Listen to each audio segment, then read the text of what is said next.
everyone. My name's Jeff Natter. I'm president of the board of SWP Pride. Did you enjoy the march today? Well, that sounds kind of lukewarm. Did you enjoy the march today? Much better, thank you. How many of you saw Liberace and Liza at Wicca? Liberace and Liza at Wicca? Okay, we're going to try to bring them back. South Whitby Pride's got a few things up our sleeve. We think we're going to try, well, we know we're going to do another LGBTQ and allies dance. We're probably going to do another drag show. We're there for you. The people who are wearing South Whitby Pride shirts in pink today, please thank them for all of their hard work in putting together the march and this festival. Thank you. Before we start with some of our esteemed guests, I just want to remind you the theme of this year's Pride Parade and Festival is now more than ever. And I think we can all agree that right now we need to stand up and fight for LGBTQ rights.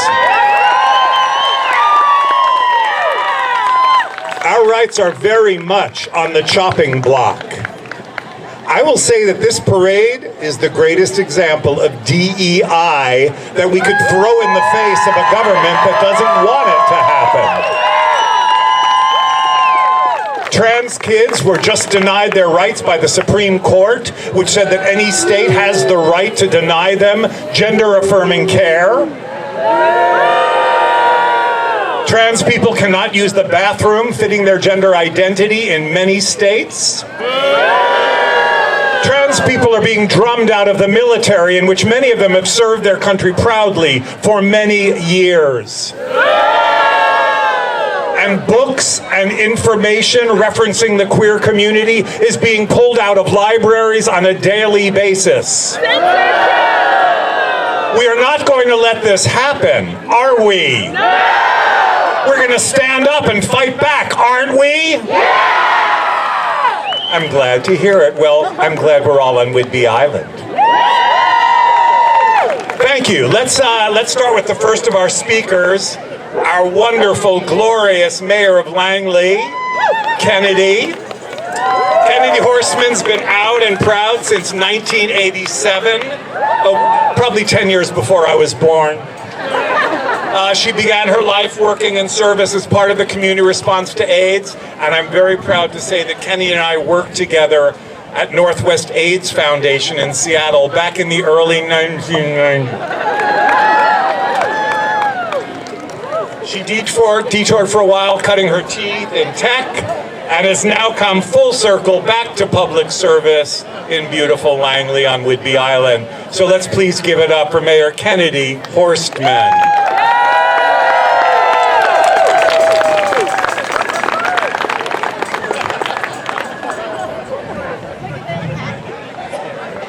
See if I can do this, okay. Welcome to Langley and South Whidbey Pride.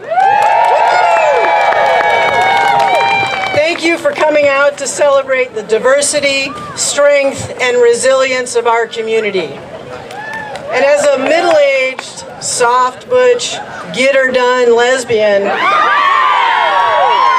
it probably doesn't surprise you that celebration is not really my strong suit. So I am deeply grateful to South Whidbey Pride, folks who know how to do it right. Let's hear it for South Whidbey Pride.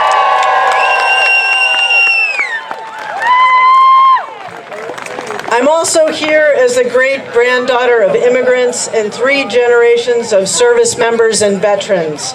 I'm here as a BIPOC ally and as a reluctant candidate, now mayor, called to serve because democracy and freedom need us, all of us.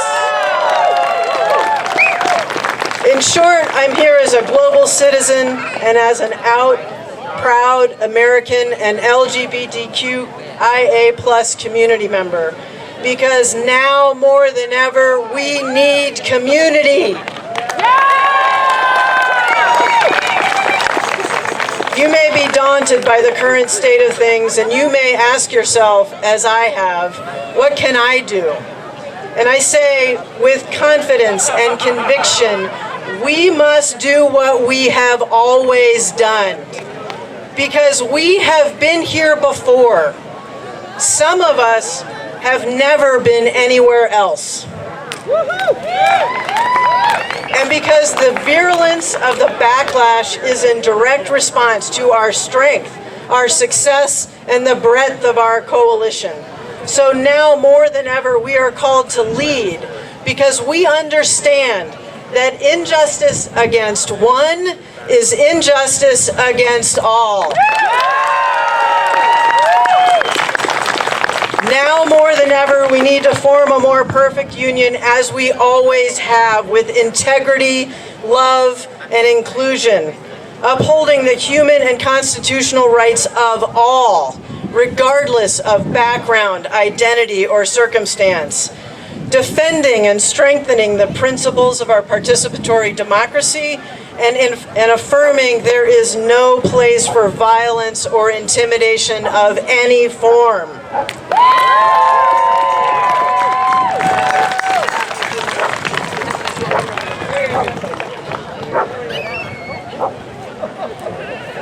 I'm not like Jeff. I don't have a background in theater, so I haven't memorized all this. Let's see. But leadership is not, and it has never been easy. And it is easy to succumb to hopelessness and helplessness. As an antidote, I invite you to reflect, connect, act, and don't forget to celebrate. Reflect and take heart in those who have come before us in the fight for justice. As we celebrate Pride, be mindful of our part in the larger struggle for justice. 2 days after Juneteenth, recall who fought for emancipation and who fights for racial justice. Recall the centuries-long Native American resistance and reflect on the tribes who won their fishing rights and continue to steward our fisheries. Recall all who stood up and fought back at Stonewall. All who were forged in the crucible of the women's rights movement and the AIDS epidemic, and all who came together to make same-gender marriage a reality. In this history, we recognize the imperative to connect, to take heart and strengthen community. Please resist the urge to withdraw or isolate. It's connection that keeps us safe and healthy and resilient. In this history, we also recognize the imperative to act. Action can take whatever form suits you. It could be as dramatic as demonstrating, or as subtle as saying hello to a neighbor you don't know, or as profound as coming out. Because our visibility and every connection we make strengthens us. Finally, and I cannot emphasize this enough, resilience demands that we prioritize celebration and joy. This is a marathon, not a sprint, and we need, okay, I gotta chill out a little bit. We need levity and cheer to see us through. So now more than ever, I encourage you to come together out of love, not fear, in pride and celebration, today and every day forward. Thank you.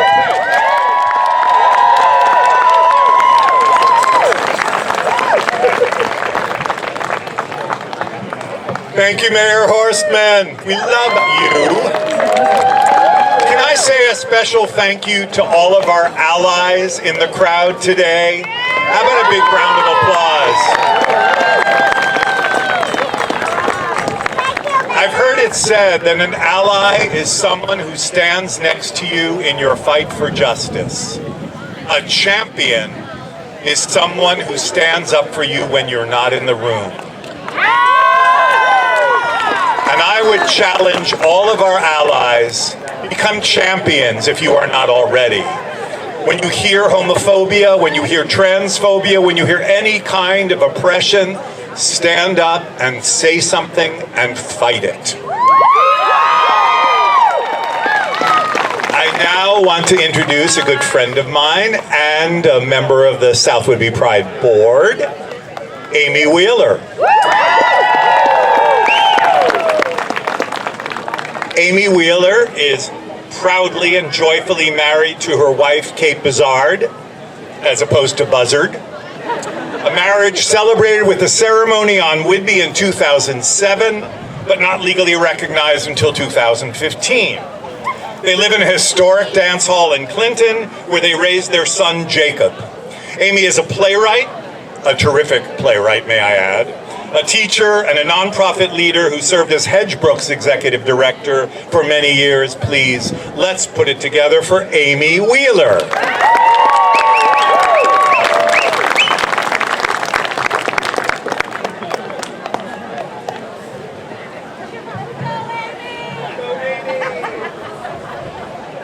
Oh my God, look at you.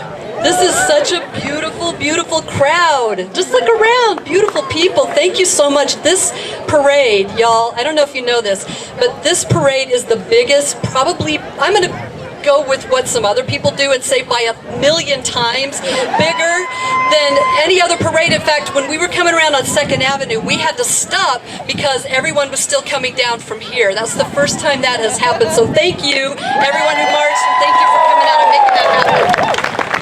So I'm here to talk about love. We are drawn here today to celebrate with pride the inalienable right for humans to be who they are and love who they love. And this fierce, righteous love in all its forms collectively is a form of resistance. Love is the most powerful form of life. Love is a binding force of nature and human nature. And because love connects us and brings us together, it is more powerful than all of the forces that seek to divide us or turn us against each other. By being here today, we say to those divisive forces, we choose love. We choose love. Say it with me. We choose love. We choose it. Listen to these words from the great writer Bell Hooks. Yes! The moment we choose love, we begin to move against domination, against oppression. The moment we choose to love, we begin to move towards freedom, to act in ways that liberate ourselves and others. That action is the testimony of love as the practice of freedom. When we choose to love, we choose to move against fear, against alienation and separation. The choice to love is a choice to connect, to find ourselves in the other. And that's why we're here today. We are making the choice to connect and find ourselves in each other. When I came out to my parents in my 20s in Oklahoma, they were concerned about the challenges that I would face and for my safety and well-being, and I appreciated their concern. That's what parents do. But I said to them, I'm not choosing to be gay, I'm choosing to be who I am.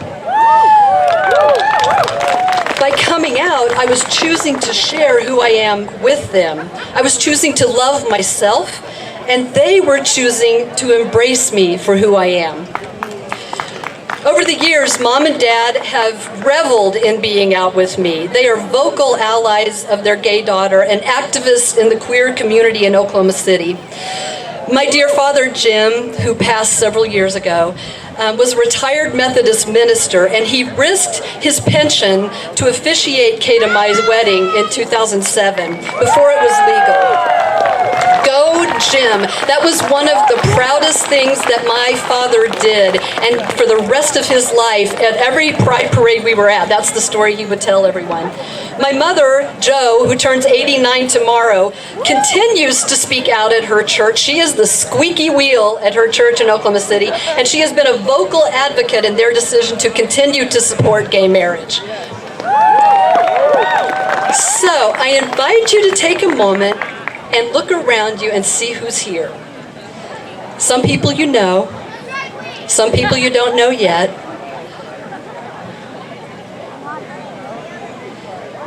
Here we are. We are in this life together, and our movement is growing.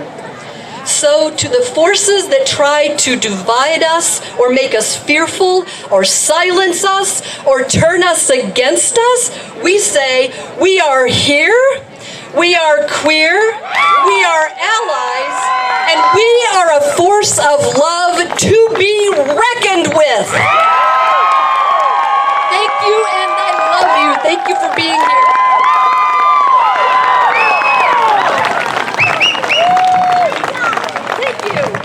Thank you, Amy. When I came out to my parents, my dad looked at me and said, "Oh, it's no surprise. I could tell by the way you throw a football." Girl, he was right. Okay, I also want to thank my family. Many of my family members are here. They're somewhere roving around with the crowd, but I couldn't have done it without them. Okay, our next speaker, and I'm sure many of you know her, Dr. Jo Moccia. Jo was the superintendent of schools here in South Whidbey for the past 14 years. She and her spouse, Laura Taylor, continue to be tireless advocates for all students, and especially for those from traditionally marginalized groups. She has been an incredible hero and champion for all of us. Please welcome Dr. Jo Moccia.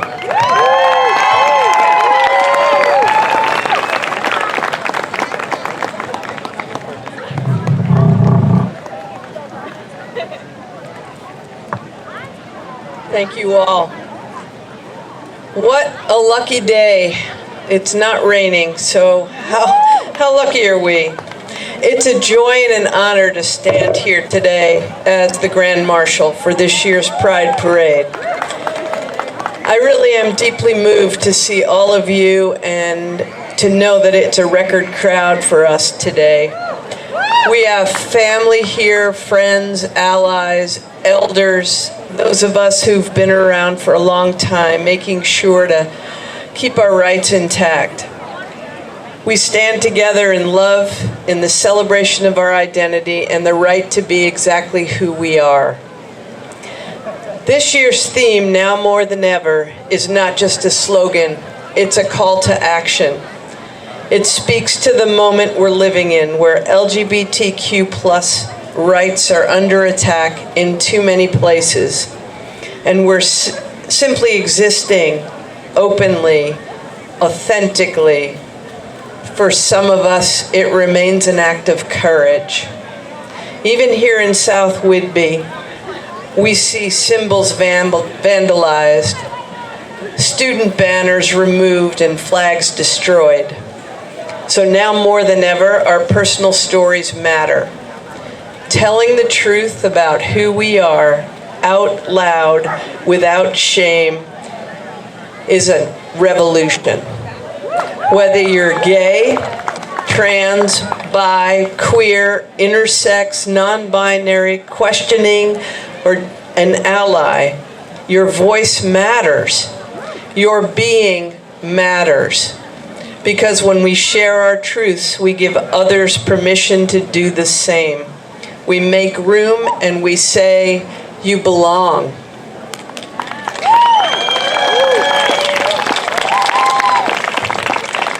Today feels like a party, and it should. We deserve joy.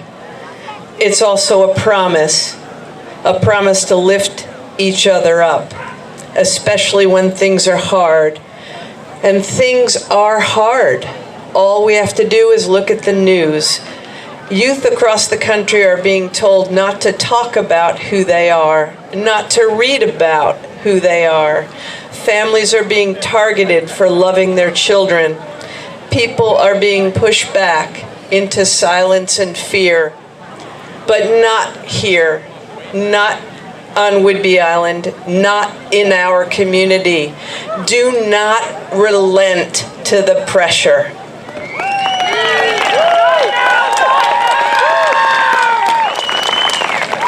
So, what can we do? We can show up. More than ever now matters. We can tell our stories to our neighbors, in our schools, at our churches, in our homes. Our visibility is our power. I remember being told by my own mother, and this is not a good story, "Why do you have to flaunt it?" I said, "Every time you introduce yourself as the wife of my father, you're flaunting it." Visibility is power. We can correct misinformation when we hear it, even if it's uncomfortable. That's how we keep each other safe. We can support our queer youth. They are our future. They do not belong in a closet. Nobody does. So listening ears, open hearts, and fierce love. Especially right now, we check in on our trans neighbors. We call out policies that cause them harm. We vote, we donate, educate, and advocate.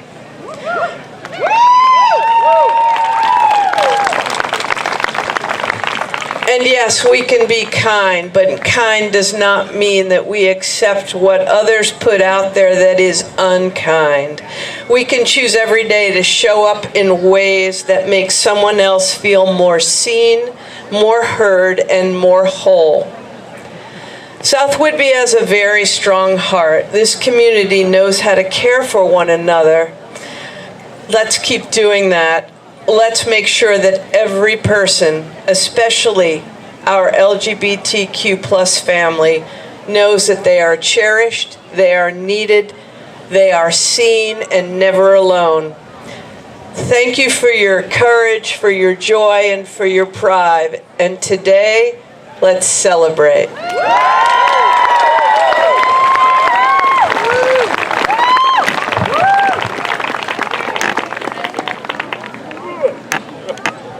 Thank you, Joe.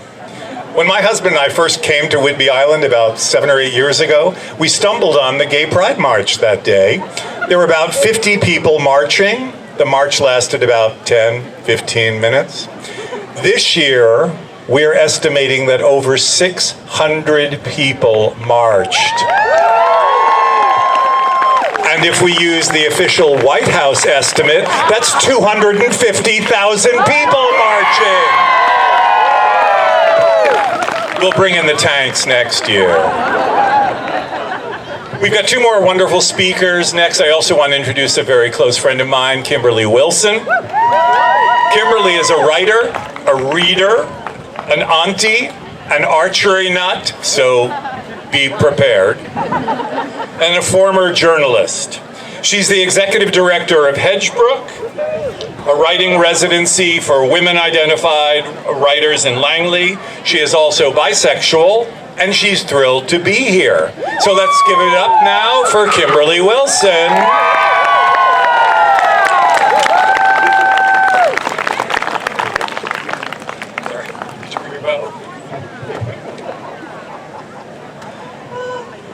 Okay, that was my speech, by the way. Hello, South Whidbey. My name is Kimberly Wilson, and as Jeff said, I'm a writer. I'm a daughter and a sister, a best friend, and a die-hard auntie. I was a journalist for more than 20 years, including 5 years at the Seattle PI and 10 at the Oregonian, so I'm also a Northwesterner, and I still think like a journalist. I'm a dog mom, a spelling bee genius. I am Black. It's a surprise. I'm a cis woman, and I'm bi. There it's like in sports when they have a little asterisk next to statistics. Next to my bi, it's there. I've been attracted to and loved both men and women all my life. But I've always passed as straight.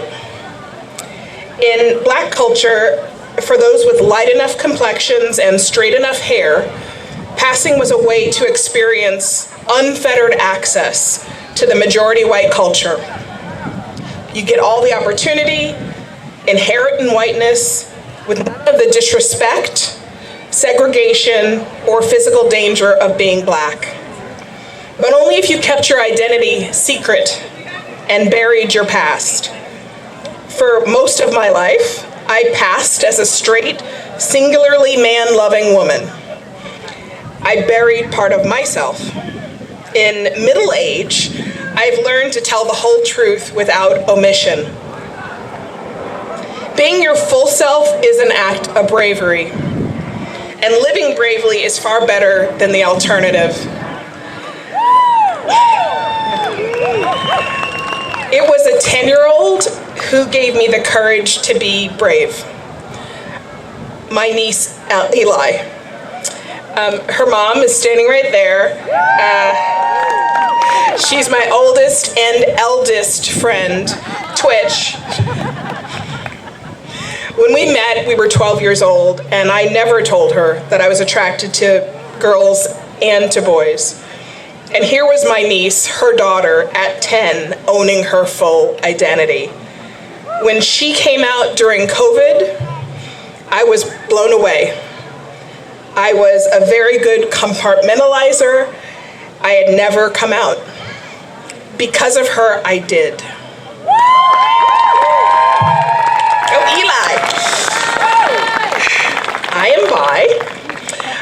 In 2021, I moved to South Whitby as my whole self to become the executive director of Hedgebrook. As Jeff said, it's a 38-year-old writing residency for women-identified writers. It's a place of welcome for women of every stripe, and you've probably read Hedgebrook writers. Jacqueline Woodson, Ruth Ozeki, Valerie June, Claudio Castroluna, Tessa Hulls, and many, many more.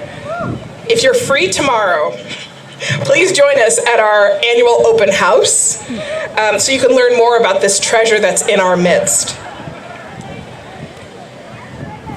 But I just wanted to say that all of us are more than we seem. And it's often hard to let the world in on our secrets. I'm so grateful to be gathered here today at the largest ever Pride.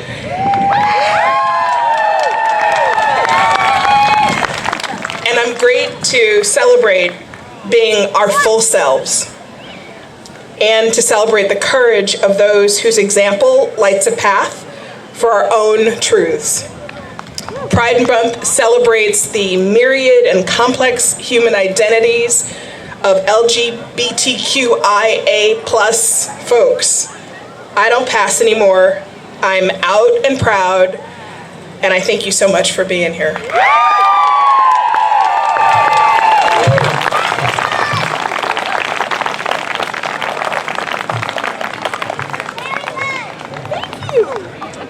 Thank you, Kimberly. I just want to remember that part of our collective force is our ability to vote. Are all of you registered to vote? Okay. This very handsome little young man right here, are you registered to vote?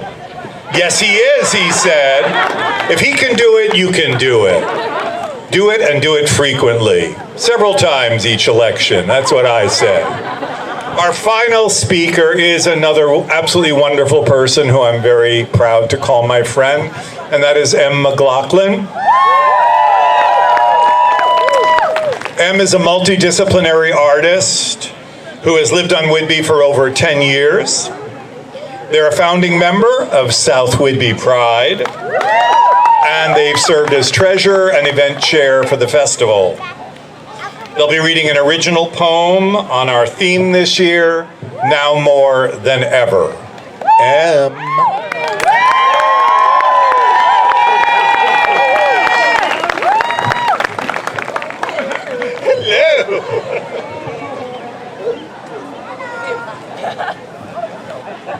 Hi.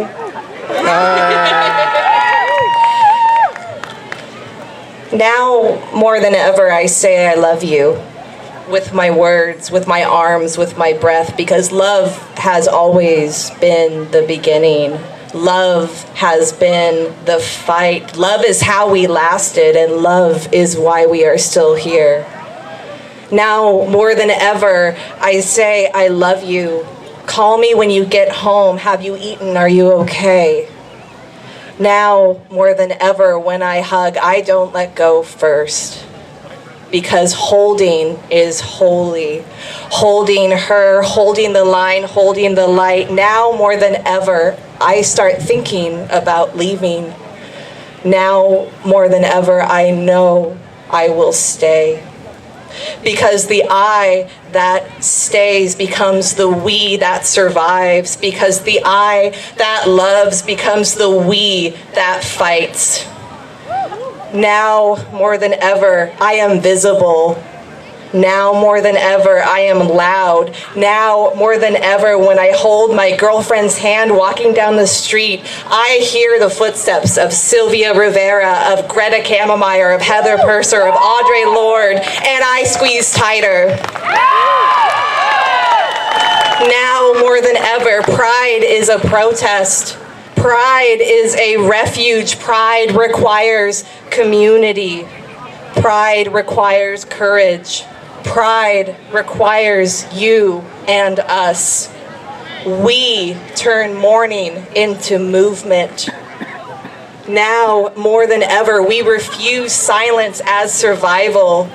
Now, more than ever, we stand for the ground that was fought for us by those who refuse to hide, to shrink, to be silent. And we honor them, not because we carved out space, but because that space was ours all along.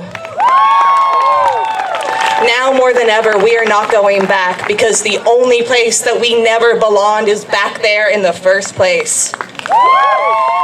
Now more than ever, we dance, we rage, we march, we build, we love, because love is love is love is action is future is ours. Thank you.